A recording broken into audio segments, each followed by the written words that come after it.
You are listening to the Leadership Vision Podcast, our show helping you build positive team culture. I'm your host, Nathan Freeburg, and I've been thinking about challenges and growth lately. I think one of the realities of leadership is that many challenges look like performance problems. Something isn't working, the team isn't moving fast enough, the results aren't there. And so I think often the instinct is to push harder, to add meetings, tighten timelines, ask for more effort. But the real issue, quite often, isn't effort, it's capability. The challenge requires something new, a different way of thinking, a new skill, or a new approach to leadership. Now, research on adult neuroplasticity shows us that we can continue to learn and adapt throughout our lives. But that kind of growth requires curiosity, experimentation, and a willingness to move beyond what's worked before. So when facing any challenge, we as leaders need to decide what type of challenge we are facing. Is it a performance-related challenge, or is it a learning sort of challenge? Because when leaders get that wrong, they push harder on systems that were never designed to solve the problem. But when they get it right, the conversation shifts from pressure to development and from urgency to growth. So today, I want to explore this idea with Dr. Linda and Brian Schubring as all of us try to figure out how do we continue to grow. This is the Leadership Vision Podcast. Enjoy. Brian and Linda, you just got home from vacation and you went to the same place that you've been many, many times. I'm curious if you did anything new on this trip. Well, we tend to do a lot of things new when our daughter comes with us. Yes, as one does. And so one of the things that we've learned as a family is that to expand our experience wherever we go, we will ask our daughter to come up with some kind of itinerary or something to do each day that she has learned from Instagram or TikTok or whatever is happening out there. And we find new places to go, things to visit, different types of coffee to experience because of what she brings. And so that's one of the things that I look forward to is the uniqueness that's brought out of our experience by what Camila's introducing us to. So shout out to Vigilate Maui.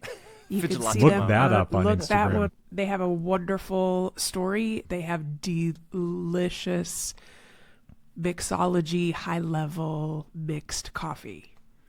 I don't even know what that is, but I will when you include look a at link it on Instagram, in the show notes. You'll know what it is. Vigilate. And what's unique about their story is how they had to learn and relearn again to adapt to all the challenges that they have faced as a unique business. Yeah. Well, that's an interesting that you mentioned that, Brian, because I have a question for you, for both of you. Here's my question. How can leaders recognize when a challenge requires learning something new rather than simply working harder at what they already know? Perhaps use the latte example or something else. Who wants to go first? I will, because I would debate the question. Oh, Because I would invite leaders, or anyone for that matter, to look at every challenge as a learning opportunity. Not to ask, does this require, but to ask, what is this challenge asking of me to learn? Because I'm of the mindset that there's something to learn all the time. And I also recognize that our default mechanism is to rely on patterns of thought and behavior to solve whatever challenge is ahead of us. And not to learn something new. So I think there's learning to be had in every situation that comes up. I remember when we were having some work done in the house and I was trying to screw something, and the contractor who was there, I was like, I just think I got to turn it harder. I got to grip the screwdriver harder. He's like, you're not using the right screwdriver. I was like, what? He's like, yeah, it's the wrong size. And he gave me the right one. And just boop.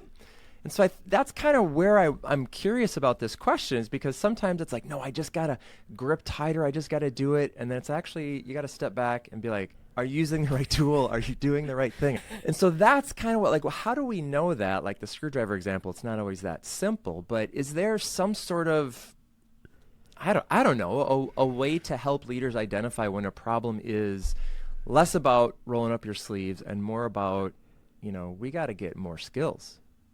Oftentimes, leaders get to their position of leadership by doing something really well. It was on their resume, it was on their CV, it was on their LinkedIn, and they were hired for a specific purpose.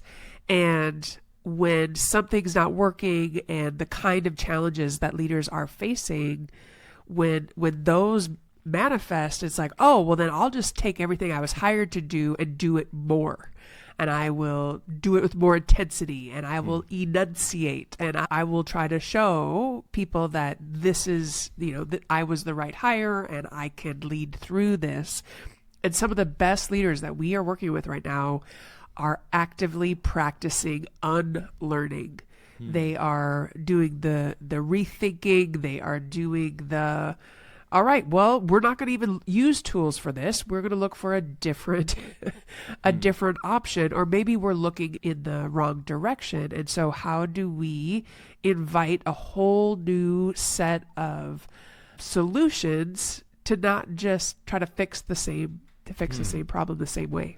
So when a challenge arises, there are two questions to ask. One question is, what do I need to learn in the midst of this new challenge? And a second question is, what do I need to unlearn in the midst of this challenge? That's good. That's really good. Brian, it's interesting to look at some of the layers of where this learning could go.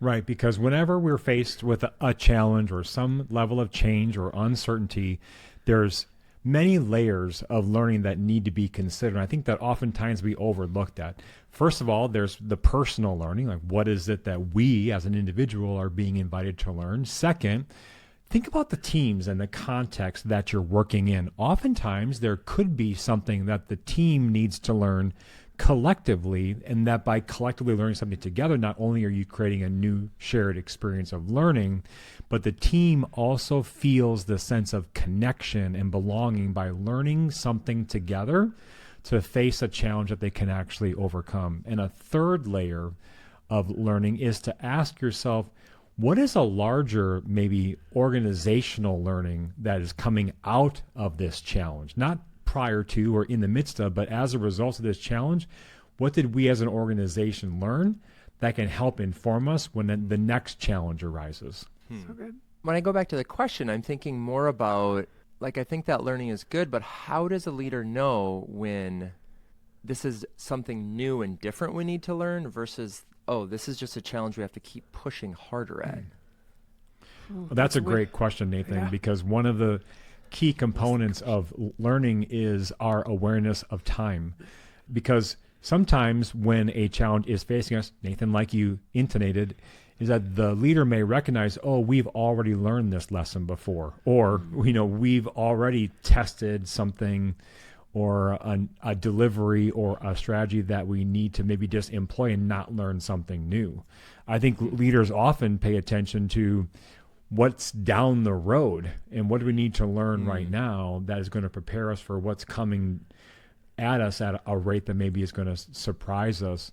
What I think is often the most challenging for leaders is to think about what's important to learn right now. When you kind of forcibly push aside all that brought you here, when you turn a blind eye towards the future and you ask, what do we need to learn now? And sometimes paying attention to the present moment is perhaps the most difficult because of how distracting our past performance and behavior is and how enticing the future could be. Some of the best leaders that we work with are tenacious. And that tenacity sometimes looks like stubbornness. So when you ask the question, how do you know whether to work harder or not? For me, I'm thinking about some of the leaders that even in their stubbornness, they take a pause and they say, wait, all right, speak back to me. What do you think? Where are we at? And when a leader can be in tune with not the fear of their people, but when they can be in tune with the wisdom of what is coming next, how do they continue to hold the optimism and the hope instead of just saying, well, just, suck it up and we'll eventually get there, just pressing pause from time to time to listen to the right voices. And I think some of the best leaders have those right voices around them. They have the voices that are speaking truth to power. They have the voices that are speaking wisdom. And they have the voices that are very distracting. And it's almost like the best of the best leaders know how to turn some of those voices down. And so I think it is a practiced invitation. You have to practice it and you have to trust the people around you for help. Because I think in this conversation, perhaps the most important takeaway is this. Whatever the challenge or situation is that we're facing, it is a moment to learn more about ourselves. Yeah. We know that being present to who you are in the moment is perhaps the greatest opportunity for unlocking our potential. And oftentimes, challenge and change and uncertainty are those moments where we're learning about ourselves. We're learning about our character. We're learning about our capacity. We're learning about our emotions. And we're learning on how important it is to be connected to other people. So when facing challenges, our invitation for leaders is to consider what people are learning about themselves and how can we as leaders recognize, note, and name how others are learning, and to be so brave as to ask people, what are you learning about yourself in this moment?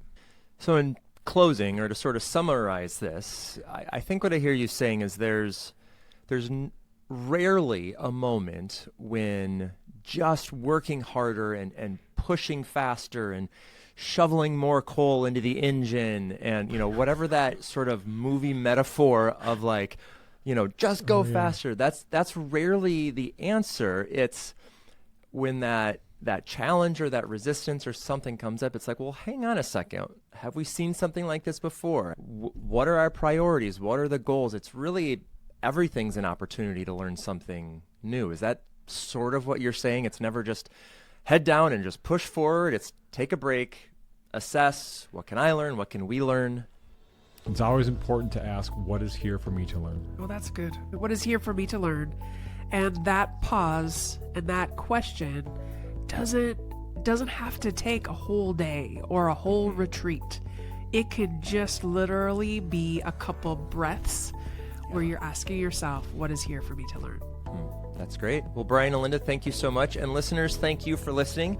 And I would encourage you to just take a moment, think about a challenge in your life, think about a situation at work or at home or wherever, and just think about this question is, what is there here for me to learn right now?